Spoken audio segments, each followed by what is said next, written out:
Welcome, Lenny Kravitz, to the ASCAP podcast. We are so thrilled to have you join us today. How you doing? Doing very well. Thank you for having me. You are truly an inspiration to so many people, but especially to your fellow music creators. You have such a rarefied career. For 35 years since you released your debut album, Let Love Rule, you have continued to create music that is full of power, passion, and purpose, and it all seems to have come out of you organically. The song you wrote for the great new film Rustin, Road to Freedom, is a perfect match between your musical gifts and what this film really needed. What can you tell us about the man on which this film is based and why you think his story is so important to tell now? First of all, I'm honored to be a part of this wonderful film, which is honoring the legacy of Bayard Rustin. Many people do not know who he was. And I have to admit that I wasn't fully educated. And I grew up in a family that was involved in the civil rights movement. And I did not have the information I should have had on Bayard's impact, you know? And so I'm really honored to be a part of this expression of love and history. It's long overdue. So we'll start there. And the song came, I got the phone call to ask if I wanted to be a part of this. And I instantly said yes. I heard my mother's voice say, absolutely, you must do this. I was in the middle of finishing my album and, didn't technically have the time to do it. But I stopped everything that I was doing. It was an interesting process. I spoke with, well, first I watched the film, obviously, and I was moved by the film. I then spoke to George Wolfe, the director. We talked about tones and feelings, and then I spoke with Coleman Domingo because I felt it was important to speak with him. He had just embodied this person, this character. And then I just waited, which was, not necessarily what they wanted me to do. It was, of course, due yesterday when they asked me to do it. Right. But I'm not the kind of writer that likes to sit down to just write because it's Tuesday and it's 12 o'clock and it's time to work. Right. I'm merely an antenna, and I'm waiting to hear what it is that I'm to receive. And so for about 48 hours, I just kind of walked around the house. I thought a lot about it. I kept passing the piano, but nothing was calling me yet. And then I sat down one morning, put my hands down and hit the first chord, and then it all came from there. That's amazing. So what were some of the important creative decisions that went into writing it? Did you feel a sense of responsibility to the story or to the director? What was going through your mind? Many things. So first of all, the overall tone and the message, but George Wolfe definitely had some concrete ideas. For instance, the trombones that we open up with. Yet George wanted the trombones to be a character. He was very much inspired by the trombone choirs that you have in the Carolinas that play hymns and gospel music. And it was something that he was listening to, and that they were also, I guess, using in Branford's underscoring. So that was something that he was adamant about. But that was really it. As far as comments that he had about the music, until it was recorded.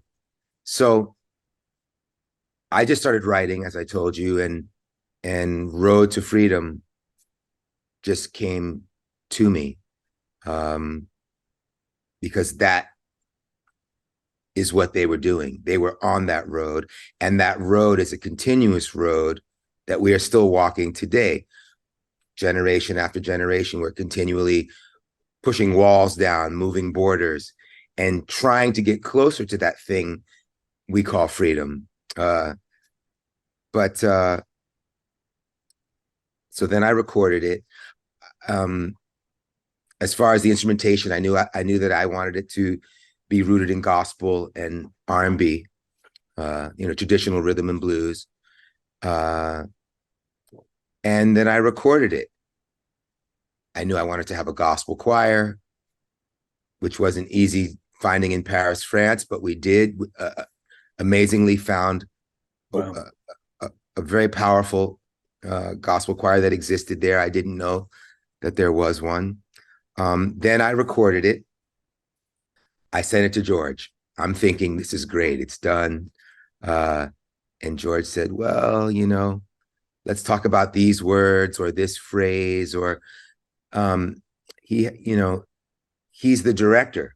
So when you ask what I was there to serve, yes, obviously Bayard, the story, but I'm also there to serve a director because, he makes this movie that we're watching for however long it is before the end of the movie. And what happens then with the song has to complement and lift what you've just seen, right?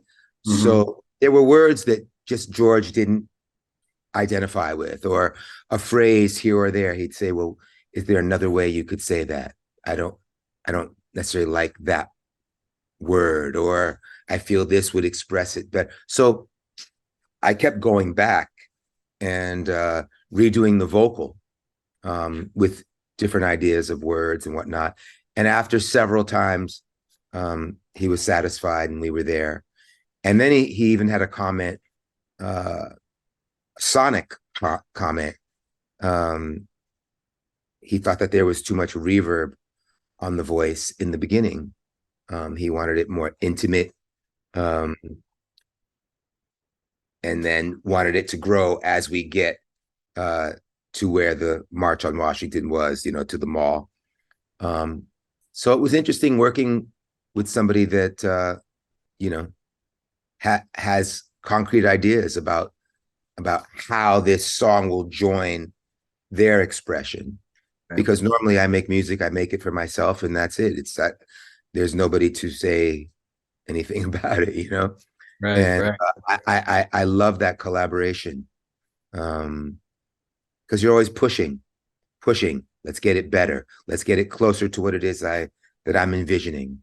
So it was an honor to serve all of those purposes. Right. In addition to George Wolfe as the director, everyone involved in this project seemed like a dream team, from the cast to Branford Marsalis, the composer, to the producers behind it. I mean, you've worked a lot in film. What was special and unique about this project?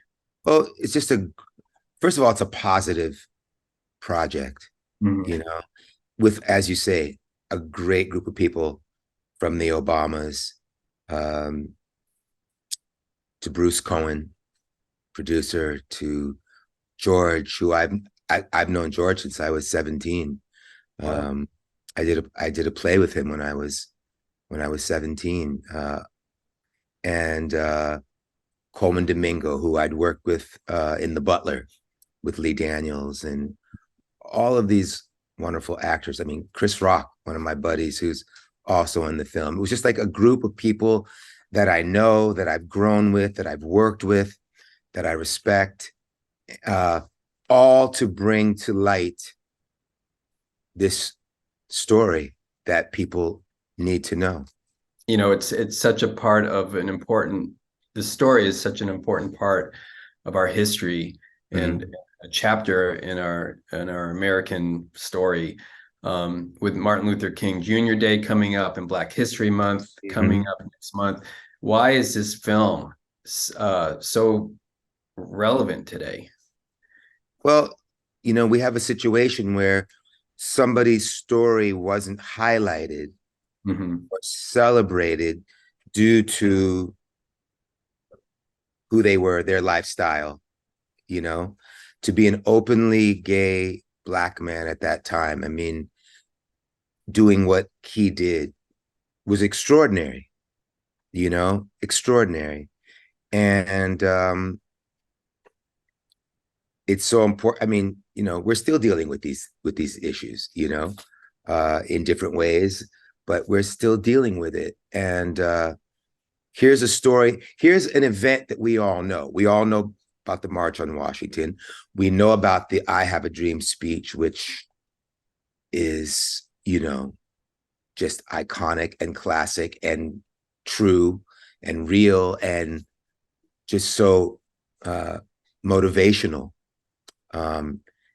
And we don't know about the architect behind this event, so much of the power behind this event. And it's always interesting to learn something that you didn't know about something that's so famous and so iconic and a part of our history, you know, not knowing all of the bones behind it. Right. And Bayard Rustin was so much of the soul, spirit, brain, motivation behind that event, which changed everything at the time. Absolutely. Mm-hmm. You know, the one thing you as an artist have in common with this film, I would say, is an unshakable optimism in the face of challenge, uncertainty. Mm-hmm. You know, this year is 35 years since Let Love Rule came out. And that's what they tell me. you've had an amazing career. You know, what advice do you have for younger artists who want to have an enduring career in music like you have had? I would say to do what it is that is inside of you. You know, God gives us all a gift. We all have a gift. And when you use your gift authentically, I think that speaks the loudest and is enduring. And that's what I've done. You know, I could have made choices to go other ways or to follow the trends and, you know, but I've always done what I felt, even if it was completely against the grain.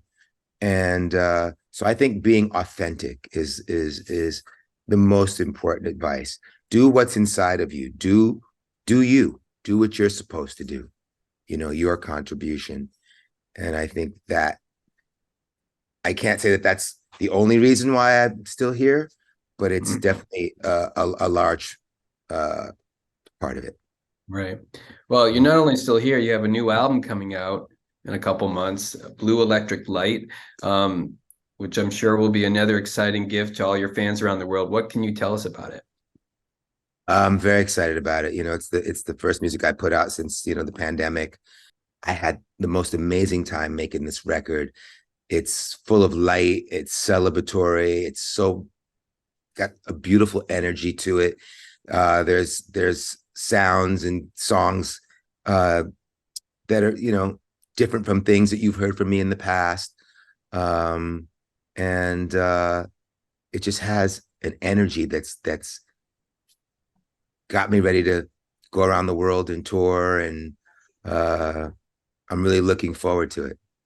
That's awesome. Well, there are a lot of people really excited to hear that, and we'll help you spread the word when the album is out in the world. I appreciate that. So thank you so much, Lenny, for talking to us today. Oh, it's a pleasure. Thank you for having me. Thanks for being a member of ASCAP, and yes, as always, keep the music flowing. Thank you. I appreciate it. Take care now. Cool, man. Thank you. Bye.